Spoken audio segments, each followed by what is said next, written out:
Aujourd'hui, nous allons parler de la parentalité positive qui met plus de bienveillance dans l'éducation avec nos enfants parce que c'est pas tous les jours facile d'être un parent.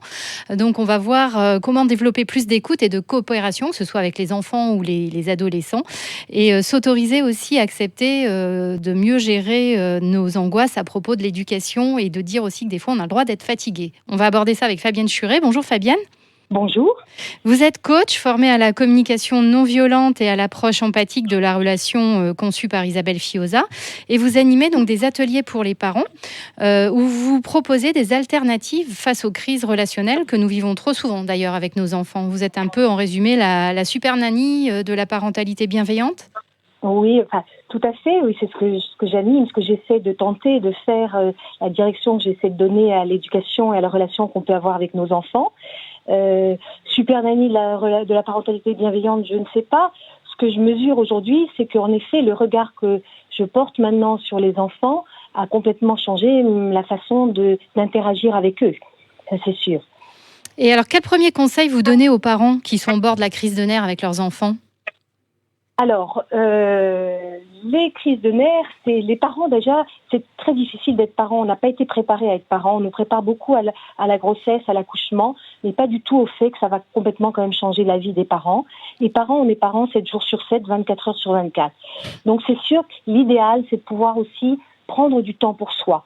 C'est un peu la métaphore, vous savez, du masque à oxygène, comme dit très bien Isabelle Fioza. Dans l'avion, en cas de dépressurisation, on vous demande d'abord de vous occuper de vous avant de vous occuper de votre enfant. Oui. Et on vous demande de mettre un masque à oxygène sur votre visage.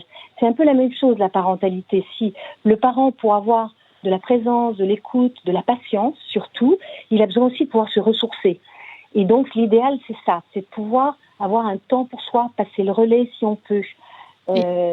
Et puis il y a bien sûr plein de techniques pour se relaxer soi-même en tant que parent. Oui, effectivement, c'est important pour éviter justement d'aller jusqu'à la crise de nerfs. Et les enfants, pourquoi ils font des crises alors ?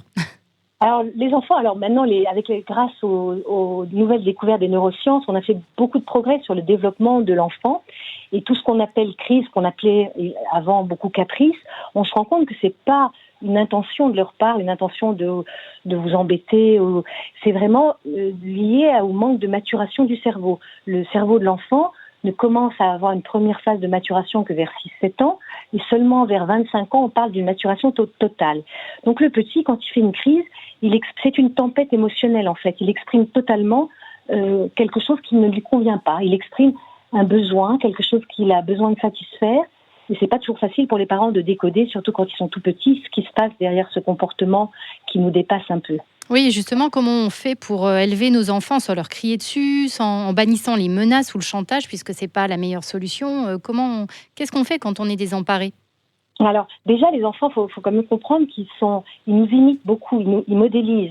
Donc, c'est sûr que un enfant qui fait une crise, lui crier dessus pour lui dire de s'arrêter, ça n'aura aucun impact. D'abord, en plus, il va se figer, il va être complètement émotionnellement, il va pas comprendre, il va être stressé. Alors, peut-être il va s'arrêter de crier, mais ça sera parce qu'il se figera. Ou alors ça va être encore pire. Donc déjà modéliser, arriver à rester calme si on a envie d'obtenir du calme, pour pas que l'enfant fasse ce qu'on fait nous, et puis faire des câlins. Là aussi le câlin, c'est quand même le carburant avant tout. Le câlin, c'est pas une récompense, c'est vraiment un carburant pour que l'enfant puisse se sentir bien et en sécurité pour pouvoir après exprimer mieux ce qui se passe pour lui. Essayer évidemment de décoder quel est le besoin derrière les crises de l'enfant. Est-ce que c'est un besoin physique, physiologique, émotionnel ? Et ça, c'est pas toujours facile. Et puis transmettre des compétences. Par exemple, le petit de 2 ans qui va avoir tendance à taper ou à mordre, 1 an et demi, 2 ans, parce qu'il n'a pas les mots pour exprimer ce qu'il a à dire, on va transmettre des compétences et des règles. Les mains, c'est fait pour jouer, pour manger, pas pour taper. Quand on a quelque chose à dire, on va le dire autrement. Et ça prend du temps, il faut répéter beaucoup. Oui. Et est-ce qu'il ne faudrait pas apprendre aussi aux parents à regarder ce qu'ils font de bien plutôt que de faire du mismatching et d'être connectés sur ce qu'on rate finalement ?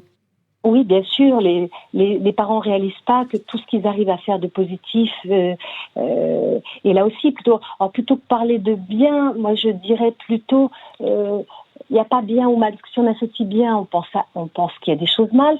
C'est plutôt de valoriser les compétences et les capacités que l'enfant a été capable de mettre en œuvre. Oh là, vraiment, waouh, je suis admirative. Tu as su garder l'équilibre sur ton vélo pendant 10 mètres. C'est super. Plutôt que de dire tu es bien descendu ou tu as bien fait du vélo. Voilà, valoriser et décrire la compétence que l'enfant a été capable de mettre en œuvre. Et comme vous pratiquez donc l'approche empathique de l'enfant depuis plusieurs années, ça vous arrive jamais de péter les plombs avec votre entourage? Ah si, ça m'arrive aussi, parce que je ne suis que la grand-mère maintenant. Je vois l'éducation a beaucoup évolué. Avec toutes les connaissances que j'ai, je me rends compte à quel point c'est difficile au quotidien. Il y a les théories et il y a la mise en pratique. Et pour ça, c'est ce que je disais au tout début, vraiment, il faut avoir le temps de se ressourcer soi-même pour avoir cette patience mais en même temps, je constate que c'est difficile, et ça vaut vraiment la peine. Ça vaut vraiment la peine parce que je trouve que les crises, justement, sont vite contenues et l'enfant se développe avec beaucoup plus de facilité, d'autonomie. Il comprend mieux ce qui se passe et je pense que ça vaut vraiment la peine. Mais c'est pas facile.